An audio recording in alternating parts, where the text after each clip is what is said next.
What if you could create that bright, airy, eye-catching look seen in top commercials and films, all with just a few simple lighting tricks? I used to think that high-key lighting was all about blasting as much light as possible. But here's the truth. It's all about finding balance, keeping those shadows soft, tones even, and making sure your subject pops without looking flat. In this video, I'll break down the steps in mastering high-key lighting. We'll talk about how to position lights for a soft, bright look, maintain depth, and even avoid a washed-out background. And here's the best part. At the end, I'll share a simple tweak that many overlook, one that can make your high-key scenes look polished and professional. So let's get started and bring that bright, clean aesthetic to your projects. This first example was a recent content series that we did for the Raptors.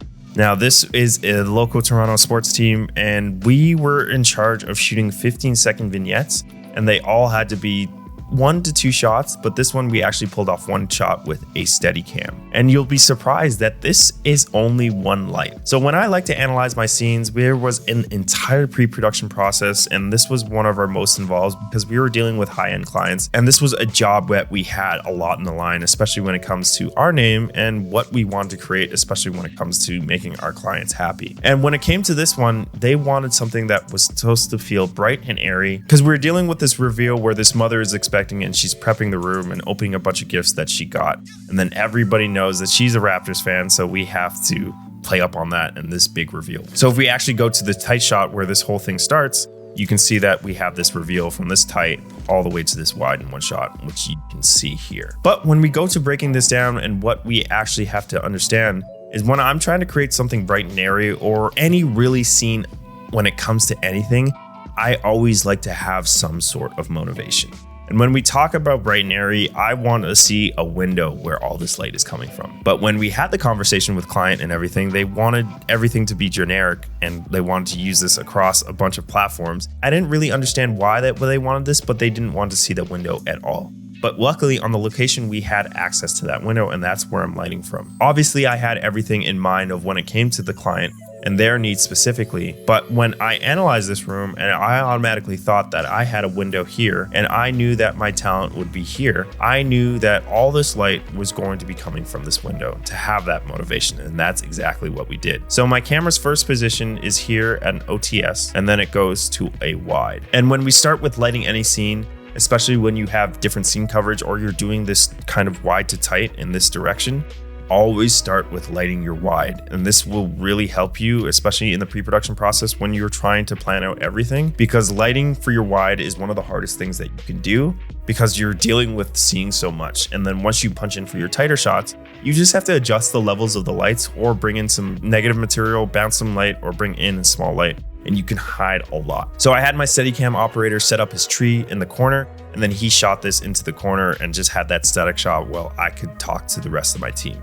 And what we had outside was the first time I actually got to use this light. I was very excited about that. Is a CS15. And when we did the pre-production process for this entire commercial, I knew that I didn't have a lot of time up here. An hour and a half to get all the halts and variations of this 1 shot, and I only had 30 minutes to light this. So I had to make an entire lighting diagram and plan for the worst and really hope for the best when it comes to these things. Even though I only used 1 light, and we'll get to dial into the levels of everything, is I actually had 3 lights planned for this. So this is going to be my actual lighting diagram. And let's draw our planned lighting diagram over here and really see the difference of what you don't necessarily need. And it's always best to plan for the worst, and really you'll see what happens. So again, we had that CS15 outside, and then also I had a 1200D with a spotlight mount. So this is my CS15 and this is my 1200D plus a spotlight. And then I knew that I was going to be pumping a lot of light through this area. So I'm like, I need some sort of panel light inside. And this was going to be a sky panel. And to give you a little bit of context, this was a 6-figure job. So I had access to a whole panel truck as well as a whole team. But I just wanted to showcase with this that, like, yes, I planned for this, but then there's a lot of things that we actually had to change. And then what I also wanted to do was hang an entire black cloth over here to establish some negative fill on this side. So this was my plan lighting diagram, but when we go to the actual, I had that black cloth on this, so this was completely blacked out, and you can see some of that negative coming back here, especially when it comes to that shadow. And then I had that sky panel there, but I didn't need it at all. What we actually had to bring in is 2 sets of floppies over here, not necessarily for negative fill, but we were dealing with everything that you could see in the background of this reflection of this Raptors jersey. When it comes to commercials or shooting anything with these natural aspects, you're gonna deal with reflections in glass. And the way that you get rid of that is just blacking out everything that the glass can see or everything in front of it. So what I should have planned for is having another set of black material that was gonna black out this entire wall. But then I was gonna run into issues of possibly seeing the camera, especially when it's very close. But having that black material would do that. And the reason why we see those reflections is because all this light that is coming through this window is bouncing off everywhere. It's getting absorbed by this, but in this side of the room, this is getting lit up. And this is giving me something to look at the reflection here. And then you can see all that black material and you can see what's lit up is only her, and that's only what you see in the reflection because everything else is blacked out. If we go back to our plan diagram, the CS15 was going to be my main key and blasting a bunch of light into the room, but also I wanted the 1200D to have an option, a slash of light. The CS15, if we draw this at a different angle, like this is going to be a side view, the CS15 was going to be blasting through here and give me that directionality, as you can see with the light that's coming across her. And we're going to dive into that a little bit more. But I wanted the spotlight mount a little bit higher to replicate what natural sunlight does and have some slashes on the ground or have some high key spots that we could have that and really play with the different levels. When looking at an image, everybody talks about the levels of shadow, but I also like to add levels of highlight. Those really harsh highlights that are hitting the ground and giving you a slash of light at different spots, as well as that all that light coming from the sun, which is our natural key light, which is our CS15. So that was my initial plan, but when we did that, it didn't really come across exactly what we were going for because we couldn't see that window, and that thing was bugging me so much. So I told the guys to scrap the 1200. We're only going to be working with the CS15. And then in front of that, we had a bunch of shears that was naturally diffusing the light.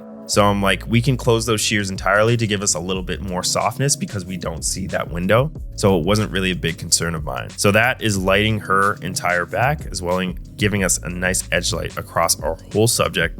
Then it's lighting our wall entirely. And the only thing I really had to do is communicate to my gaffer outside and rotate and really feather off the light so we weren't giving a harsh look. I didn't want the light to be entirely directional because we don't see that window. So it was going through all those shears and diffusing everything, and it gives us a nice gradient when we look across here. And then she has a nice shadow that's split in between here. And then because that light is bouncing off the ceiling and also this walls, it is giving us a nice edge that is kicking her out from the background as well. We're just using that one light and that black material to give us a shadow side on the left, and then also to block out all those reflections. So there's only so much that you can plan for, and it's always me just thinking about all the lights I need as well as establishing a general shadow.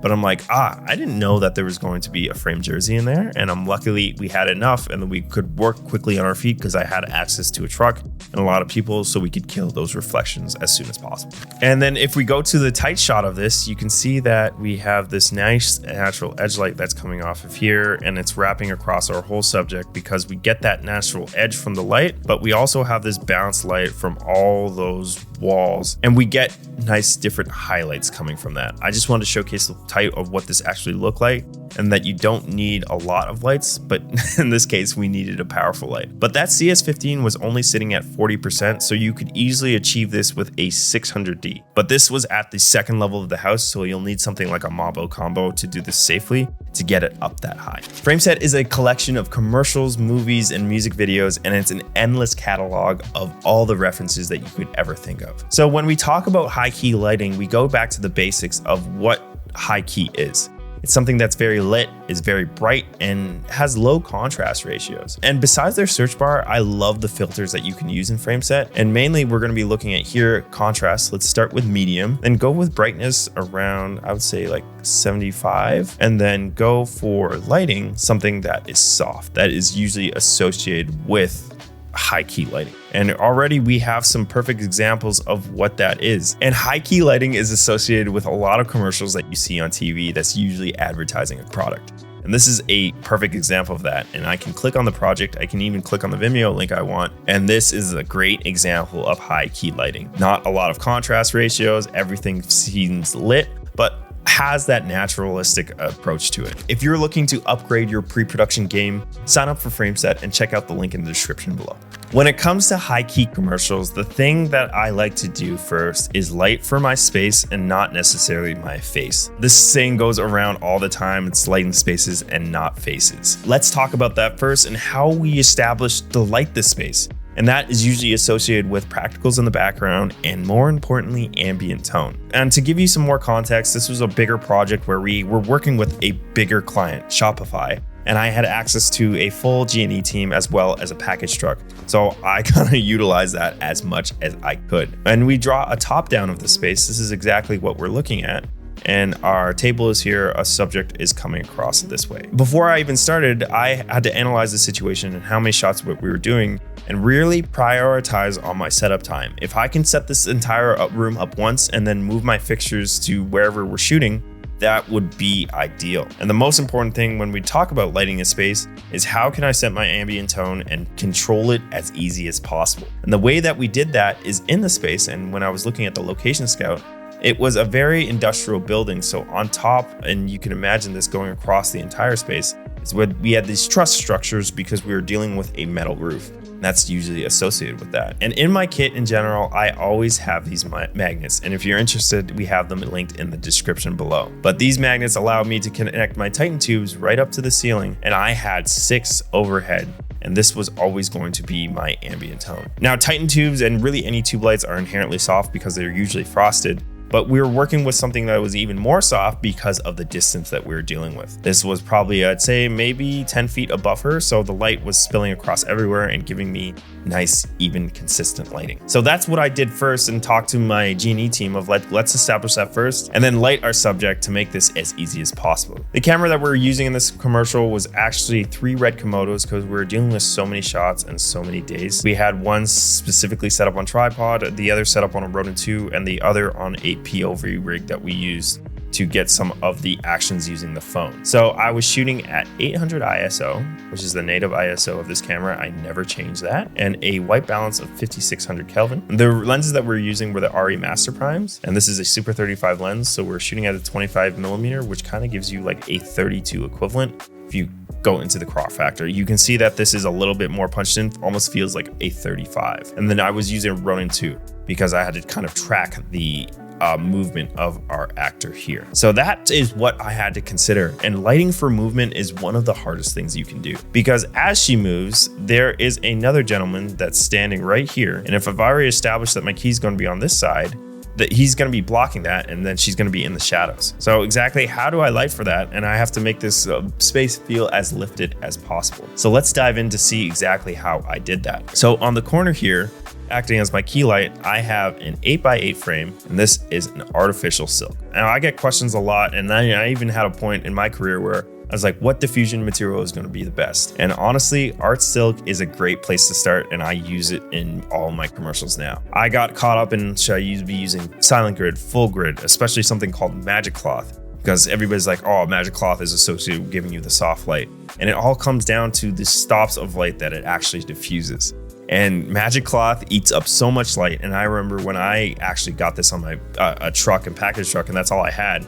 It was a big mistake because I didn't have enough power and really light sources to really deal with that. So I would just go with the classics. And I even had a conversation with my gaffer. I'm like, what diffusion material do I use? He's like, artificial silk and unbleached muslin if you're trying to bounce light, because it's just gonna give you the best look. You don't have to fuss around with anything, and this is what I like to use in my kit, so that's why I started applying to that. And shooting through that artificial silk is a Sky Panel S60. So this is an S60, and this is set to 5600 Kelvin, and this is sitting around 50%. And now if we start getting into our light temperatures, my Titan tubes, so 6 times Titan, this is set to something a little bit more warm, and you can see that general warmth that we get across, especially this ambient tone coming down here, or ambience on our ice cream machine here. And this is giving me a very soft top light, which I love for the commercial look. And now when we look at what that sky panel doing is it's giving me that ever so slightly edge to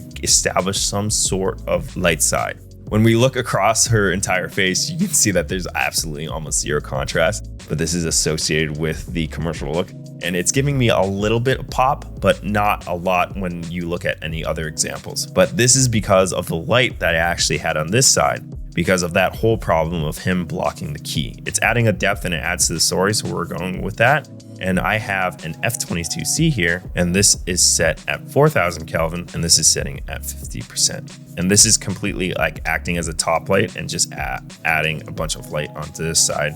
And you can see that warmth on even the floor with the light bouncing up. And that is acting as the fill light here, and you can see it's warmer than our key light, which is set to 5600. So this is her walking through there, and then she is the basically shadow, then the shadow flips onto that side. And this is something that really worked for us. And then if you talk about it as a cinematography principle, we're breaking the rules here, but it still worked for in our case. And then I was working on a tight timeline, so I didn't really have time to put another light here and really figure out and dial in a solution. So this is the best thing that I could think of. And now when we talk about the rest of the room, we're dealing with a lot of little pockets of light that help really sell this unreal world. So we have a Titan tube stuck to the fridge over here. This is using the magnets that I was talking about before, and then you can see the edge of that Titan tube there. So this is set to 4000 Kelvin, setting it like 10%. And this is giving me a nice slight edge light here to pop her out and separate her from the background as well. And then there's a bunch of little MCs just stuck up because they have the magnets on the bottom. And these were set to 5600 Kelvin at 1%. And then there's even another one over here. And then we had a bunch of other ones in the background, which aren't seen, which were used for another shot. So it was me analyzing the room, and like now that I lit the space with all my ambient and then bringing in my sky panel as my key and then figuring out the moving situation with the talent and swapping the side. And then now I'm like, okay, do I have an extra 5 minutes to add a little bit of accents? I wanted a hair light to pop her out. So I'm like, oh, let's make this a practical, like it's lighting this thing back here. And then I'm like, oh, let's add a little bit of highlight on what's going on back here. And let's do that again, even when she moves over here. So it's just adding those little unrealistic pockets of light that really help sell the high key look, as well as what's really associated with low contrast ratios and really highlighting product. That's what we're doing in this commercial, and that is the point. Besides lighting, the commercial look is associated with the type of shots you do, and more importantly, specialty shots. We wanted to have this across the multiple spaces that we're dealing with, and the director sent me this reference. He's like, oh, can we attach the phone to the camera? And I'm like, oh, yeah, let's try that. And then it's not necessarily the director sending me a shot and saying, no, I can't do that. No, it's me arising to the challenge and seeing how I can actually achieve that with the resources that we had. And this is the other Komodo that we had in a tripod configuration. And this is exactly how we achieved the shot. So same lighting setup, I'm not necessarily going to go over that. But if you imagine my camera, and I like the red Komodo just due to the fact that it's a box camera and it's so small and then you can rig anything on it. And then that probe lens is sticking out over here. I wanted to have the phone right here. So what I had to do is a bunch of testing in my own time. And what I use is the rail system, and you can imagine those rails coming out here. And I bought like a set of 14-inch ones, which is longer than the standard ones you got. And then I used like this old camera riser that I had from, I don't remember the first time that I started building rigs and everything like that. And this allowed me to put another set of rails on top and then have some sort of cheese plate and some plate that we could mount the phone to, which you can see here. So it was a riser that allowed me to adjust the different levels and attach two 15mm rods to it to give me that difference in height. And then I could adjust the phone's height very easily. And on that cheese plate, I just asked the production designer who had some snot tape, which is double-sided tape, which gives you a little bit more oomph and a little bit more grip because it's just almost like a gel rather than a full-on tape. So that really helped stick the phone, and the talent could grab it. And the talent wasn't necessarily just grabbing the phone like they normally would. They were grabbing that cheese plate as well. And then we had to position their fingers in a specific way to actually get the phone to get that natural reaction. So it was her taking her phone out of her pocket. And then it was me standing on top of the table and rotating the phone and camera with her to get it as natural as possible. And these specialty shots are associated with commercials. And once I started implementing in my work, especially in this commercial where we had this POV shot as well as this phone coming out of the pocket, kind of everything changed for me, and this started putting Tenfold's name on the map, as well as differentiating my work as a cinematographer. And something that is very overlooked in this filmmaking world, especially as a cinematographer, is leveling up every project. And the way you do that is in research and development. And that's why FrameSet is a tool that is never going to leave my toolkit when it comes to the pre-production process, as well as getting inspiration for all of my projects.